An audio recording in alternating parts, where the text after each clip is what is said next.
Charge ಶೀಟ್ನ ಮಾಹಿತಿಗಳು ಹೊರಗಡೆ ಬರ್ತಾ ಇರೋದಕ್ಕೆ ಆಕ್ಷೇಪಗಳು ವ್ಯಕ್ತಪಡಿಸಿದ್ದಾರೆ. ಇದು ಆಕ್ಷೇಪ ಪ್ರಭಾವ ಬೀರ್ಬೋದು, ಯಾಕಂದ್ರೆ ಅವ್ರು ನಿರ್ಬಂಧ ಕೋರಿ ಅರ್ಜಿನೂ ಕೂಡ ಹಾಕೊಂಡಿದ್ದಾರೆ ಅವ್ರ ಪರವಾಗಿ.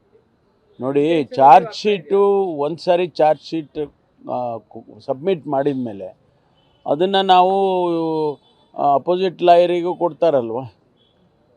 Is no more a secret document. ಅದು ಪಬ್ಲಿಕ್ ಡೊಮೈನಿಗೆ ಬಂದೇ ಬರುತ್ತೆ, ಅದನ್ನು ಯಾರೂ ನಿಲ್ಸೋಕ್ಕಾಗೋದಿಲ್ಲ.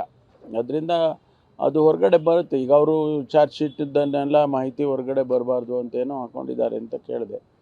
ಅದು ಕೋರ್ಟ್ ಏನು ತೀರ್ಮಾನ ಮಾಡುತ್ತೋ ಅದು ನೋಡೋಣ. ಇಲ್ಲ ರೀ, ಅದಕ್ಕೋ ನೋಡಿ, ದೇ ಆರ್ ಇಂಡಿಪೆಂಡೆಂಟ್ ಕೇಸಸ್.